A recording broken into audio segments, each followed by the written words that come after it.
Baie welkom by vandag se Pinksteroordenkings. Dit is 'n voorreg ook saam met u te wees daar in die sitkamer of in die studeerkamer om ook vandag God se woord met jou te mag deel.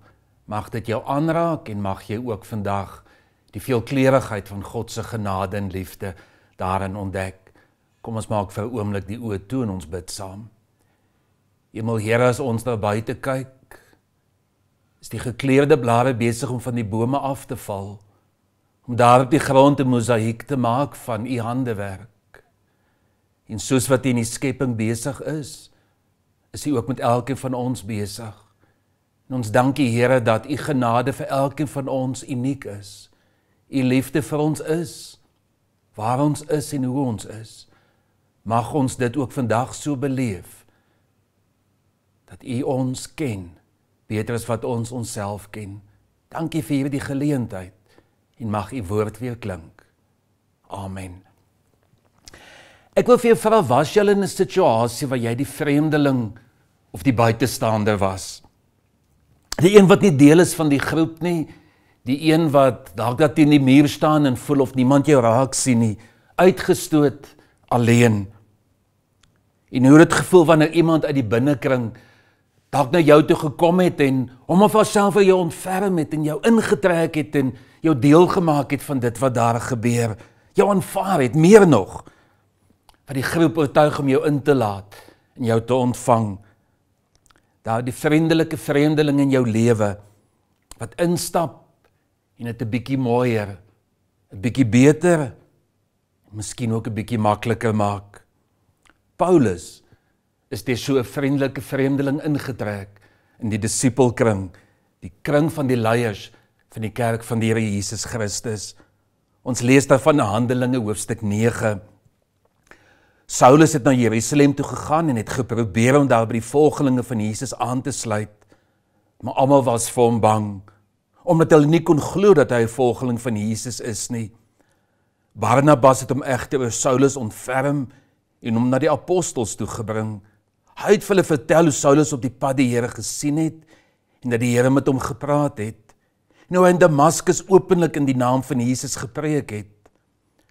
Saulus het oral in Jerusalem saam met hulle rondgegaan en openlik in die naam van die Here Jesus gepreek. Hier lees ons van Barnabas, 'n Levit, 'n toegewyde Jood. Hy word deur Jesus se genade aangeraak en word hy 'n kernfiguur in die vroeë kerk. Die enigste persoon waarvan ons lees wat deur die res van die apostels ingetrek is en genoem word 'n apostel. Sy eintlike naam was Josef, maar sy optrede, sy houding en sy gesindheid het hom die bynaam Barnabas laat kry. Barnabas wat beteken die seun van vertroosting. En dit is hierdie seun van vertroosting, die seun van ontferming, wat iets verstaan van die veelkleurigheid van God se genade, van Jesus se liefde wanneer hy opstaan en vir Saulus, die vervolger, aan die Christendom, die kerk van Jerusalem bekendstel. En wanneer hierdie binnekring huiwer om Paulus te aanvaar, is dit Barnabas wat opstaan en sê, ek gee myself as 'n borg, as 'n waarborg van hierdie man se karakter, van sy wese, van sy motiewe en boodskap. Want Barnabas het die hart van die evangelie verstaan. Die boodskap dat God gee tweede kanse, 'n boodskap van genade en liefde, sonder dat dit verdien hoef te word. Barnabas wys sy liefde vir sy heiland in sy optrede, wys iets van die hart van God, toe hy na die eensame Paulus uitreik en hom intrek. Later lees ons in Handelinge, wanneer Paulus en Markus konflik beleef, is Barnabas, die seun van ontferming, weer 'n keer daar, om te kom vrede maak. En toe Markus wegloop, is dit Barnabas wat hom hierdie jong man ontferm, vir 'n mentor word. Hierdie man wat so amper die evangelie prys gee, saam met hom stap Barnabas die pad en vorm hy hierdie jong man, sodat Markus later die skrywer word van die evangelie wat na hom vernoem is. Barnabas se omgee, sy liefde en sy daar wees, vir ander mense se lewens, bou die koninkryk van God.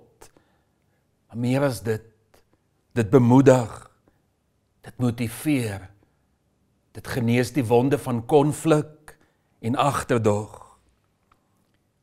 En Barnabas se geheim, wat is dit wat maak dat sy lewe so anders lyk? Ons lees van hom in Handelinge 11 vers 24.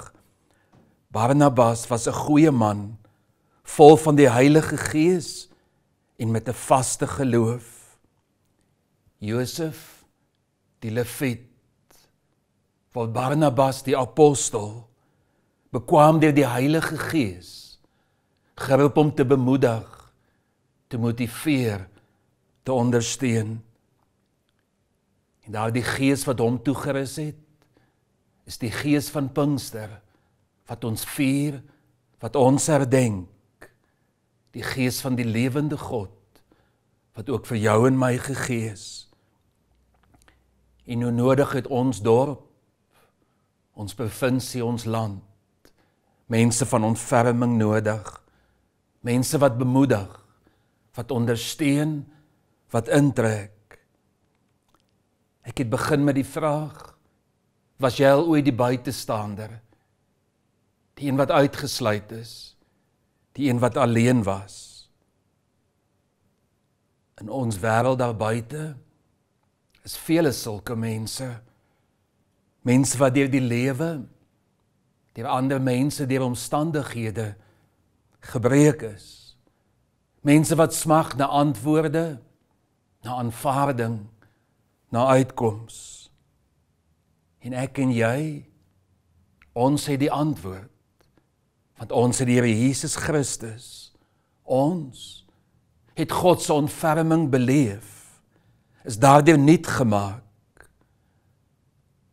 En ons ontferming oor ander daar buite, is dit wat hulle gaan help om van die stukkies van hulle lewe ook 'n mosaïek te bou, 'n nuwe prentjie waarin die genade van God die gom kan wees wat hulle weer bymekaar sit, hulle die hoop gee om aan te gaan. Daarom wil ek jou vandag uitdaag. Gaan wees jy die Barnabas vir hulle wat jou pad mag kruis. Gaan wees jy die man, die vrou, die seun, die dogter van bemoediging, wat raak sien, hulle wat buite staan, hulle wat alleen is, hulle wat honger en dors na dit wat jy het. Wees jy die een wat dit vir hulle gee. Gaan leef die liefde van God, die genade van Christus in die wêreld daar buite.